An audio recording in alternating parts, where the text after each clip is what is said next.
the beginning of a new year, and with that comes a new budget tracker. So I'm going to share my new tracker with you guys. I'm going to take you on a little tour. We're going to do a little budget update, and you're going to see some new stuff for 2024 that I'm really excited to be sharing with you. So let's take a look. Of course, we're going to start out with income. I've not yet received a paycheck in 2024, so that will be next Friday. Hit subscribe and like and notification bell so you know when the next video comes out. But I did send myself $40 from my reselling account. I think I talked about that in Transfer Tuesday the other day. So that has hit my account and cleared, so I did make it bold on my monthly tracker. All right, down here in the orange, these are my fixed expenses and they have stayed the same. So for the month will be mortgage and bills going to the household account, $800. Union dues, there are 2 paychecks, so $112 for that. $28 for life insurance, although I can't remember if I'm done paying on the life insurance policy or if this is the last month. When I have a free moment this week or next week, actually, I'm going to give the company a call to see what's up with that, and I will give you guys an update. I also have $70 for my car insurance, which renews in March, so I still have 2 more months. Hopefully it goes down again. The lowest that it's ever been is $67 per month. It went up a little bit. I was like, yo, what's up with that? And they're like, hey, the rates are based on the region that you live in. And so I'm like, all right, people, get your life together. We want these rates to go down, drive safely. So we'll see what happens with that. I also checked with my insurance company at State Farm to see if I could get a discount for paying either yearly or biannually instead of monthly, and they said there's no difference. Also, on my new tracker, you'll see my review over here in the corner. For debt, I have my private student loan, of course. You guys sick of hearing about that private student loan because I feel like I talk about it a lot. But I included the interest rate on here because I hope that if somebody finds my channel, it's going to help motivate them, but also help educate them on how to budget for themselves, how to prioritize debt payoff. And I am paying on my private student loan because it's the highest interest rate. It's also the highest balance, so, you know, there's that. But anyway, interest rate is included on my tracker. The due date is the 9th, and it's $264 and change. So I just estimate on the tracker that it's $265. I do plan to make 2 $1,000 payments on each payday. I've already filled that in on my tracker just so I could get an idea of where I'm going to be for the month. If I can increase that, I'm definitely going to. So we'll see how No Spend January goes, and maybe I'll be able to increase that.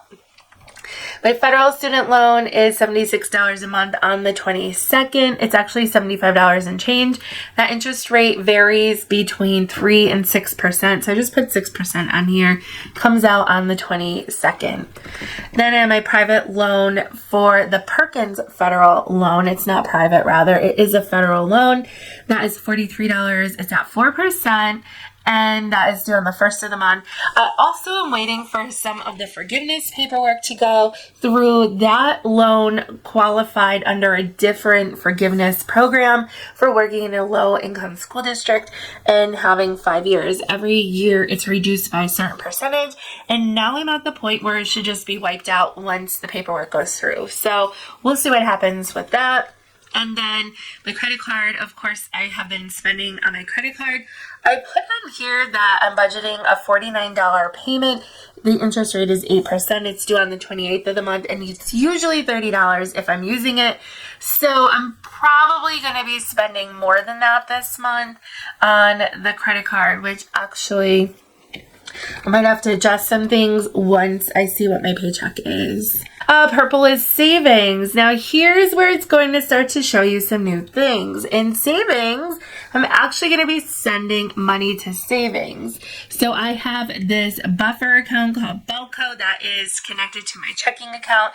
I will be sending $50 per paycheck to that account. I also have this separate tab on my spreadsheet for savings.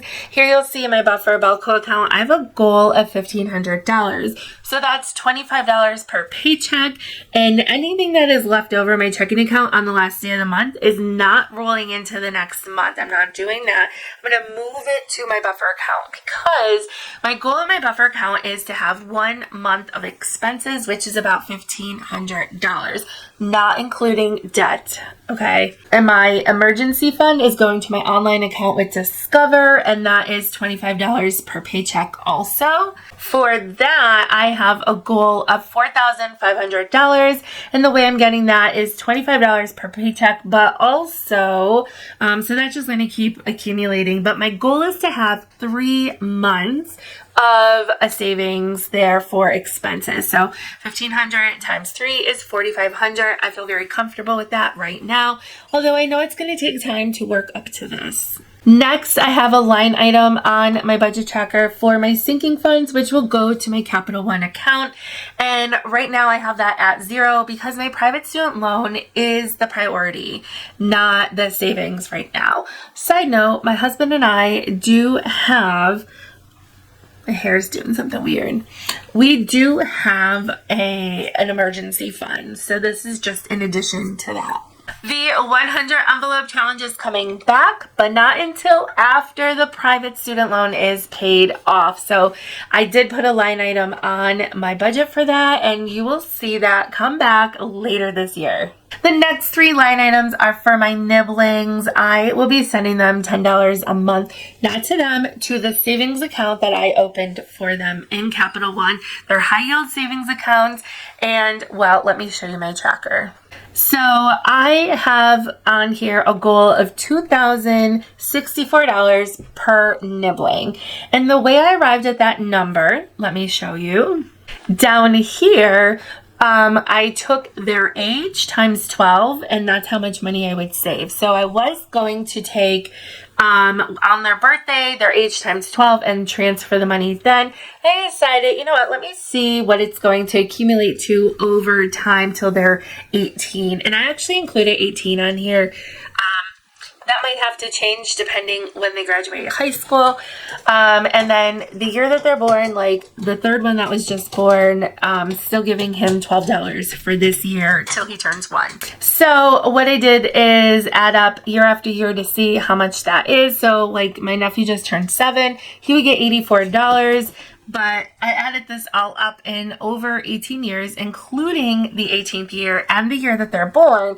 It comes up to $2,064. Now, I don't know what I'm going to be using this money for. It might be a graduation present and just giving them a whole stack of cash. It might be waiting to see if they go to post-secondary education, and maybe they need money for books or travel. Maybe they want to go on like a really great vacation before they start their career or start college, and they need a little extra cash. Maybe I hold on to it while they're in college and give it to them after college when they're ready to pay back loans, which they probably won't have to because they have 529 accounts. And then maybe they're going to get married or buy a house or need a car, whatever it is. Whenever the moment is right, I can withdraw the funds and hand them a big stack of cash. These savings accounts do not count towards Christmas, birthdays, other things I do with them throughout the year.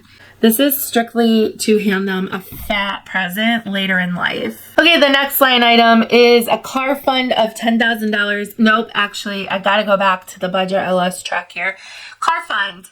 Well, I have a line on here for car fund, and that is 0 right now. So on my tracker, I have a line item to save up to a goal of $10,000.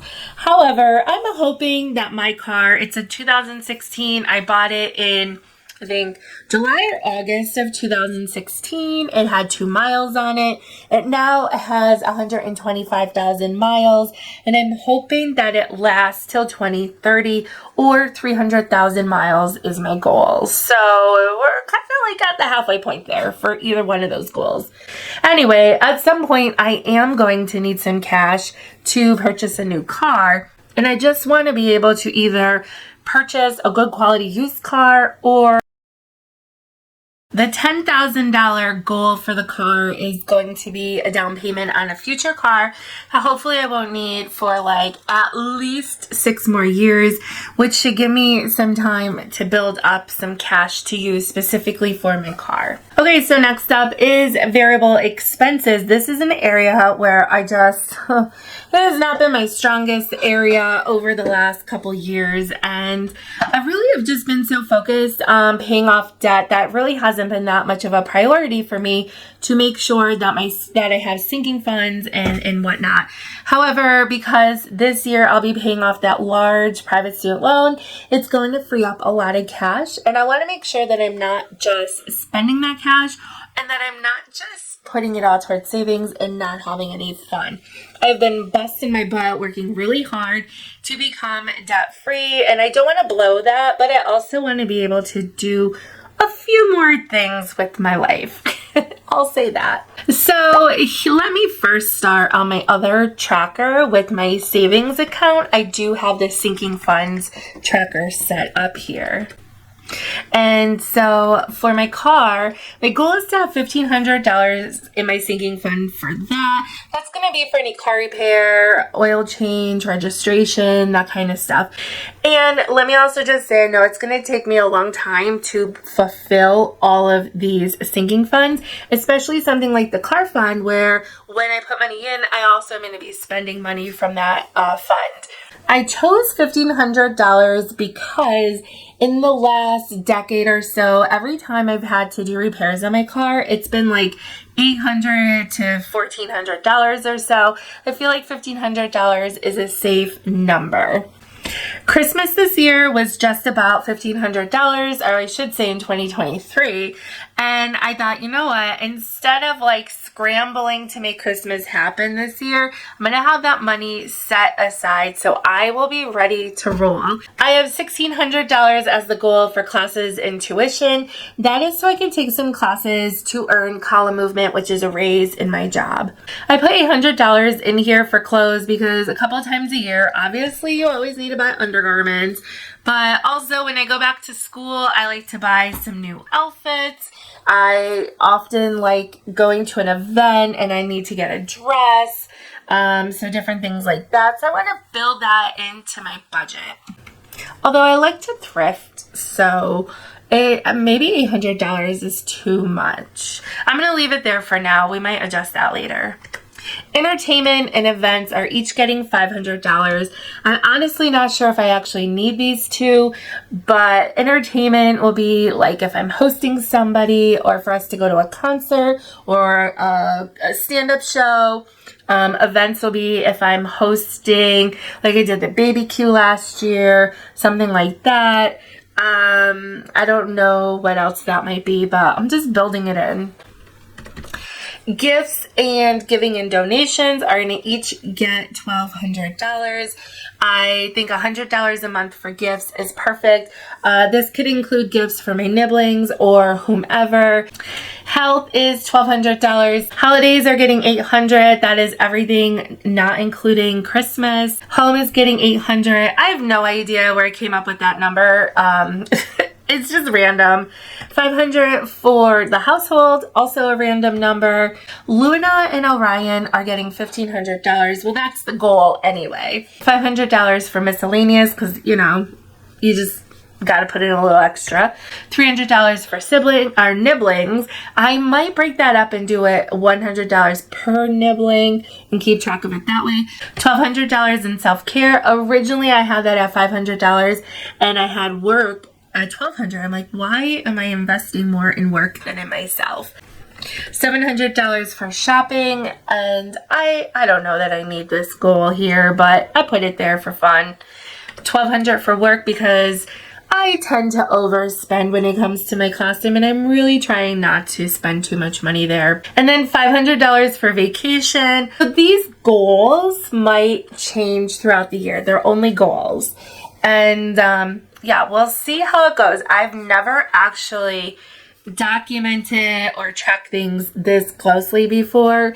I'm kind of excited. I like to do something new. I like data. So this will be kind of exciting to see how the year goes, where I need to spend my money, where I need to like reduced my goals and what. All right, the next section of my monthly budget tracker, so we're going back to the monthly budget tracker, is variable expending by credit card. This I probably should just erase altogether because I shouldn't be using my credit card at all, but it's there. Over on the side here, I'm just keeping track of no spend days.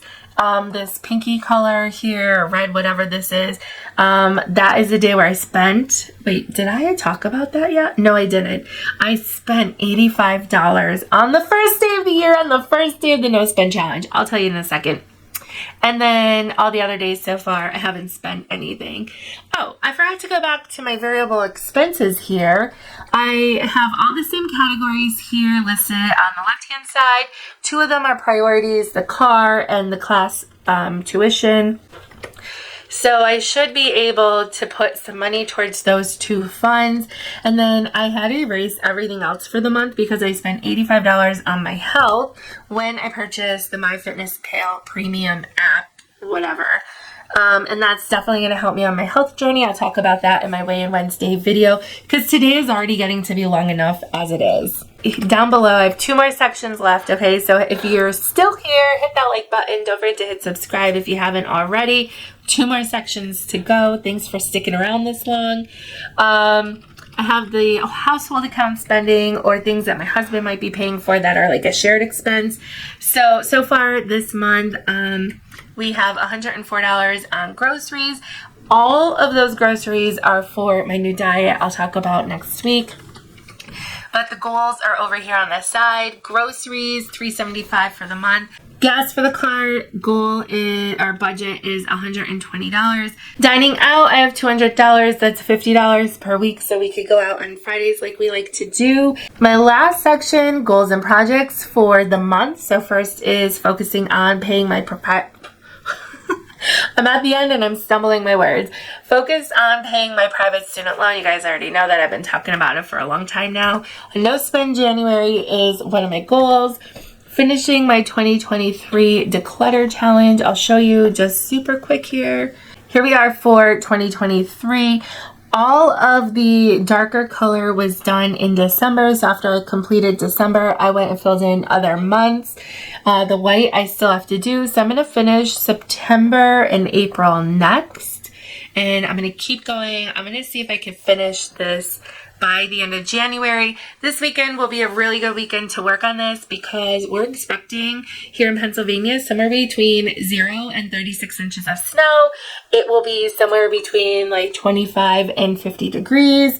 And we're going to have either sunny skies, partly cloudy, rain, a mix of snow and rain, or we'll have all snow. So that's the weather forecast for this weekend here in the Northeast. It's a little crazy. We're kind of used to it up here though. Do not spend on the credit card. So no to the credit card. List a minimum of 1 item on each reseller platform. So there's 31 items this month. Working on health goals. We're going to talk about that in Weigh In Wednesday. And then signing up for one of my academic classes to go towards a raise. Okay, if that wasn't enough for you, I just want to say real quick, not only will I be budgeting by the month, I will be budgeting by the paycheck, but I will talk about that next week. I have a tracker here for Transfer Tuesday. I have my savings and sinking funds tracker, a debt payoff tracker. We'll come back to that. My student loan tracker, Perkins loan, private student loan, federal student loan, and then my goals for 2024, which I am going to make all different videos for that because this one is already super long. So, all right, if you made it this far in the video, clearly this is something that you're interested in. Hit that subscribe button if you're not subscribed. And if you are subscribed, give me a like and let me know you like this kind of content. What else is going on? Giving away $250 when I hit 2,500 subscribers. This is the No Spend January that I'm doing with Becky and Michael. Their channels are linked down below. What else do I want to say? I don't know. I can't think of anything and I feel like I need to just stop this video here. So I'll just say see you next week.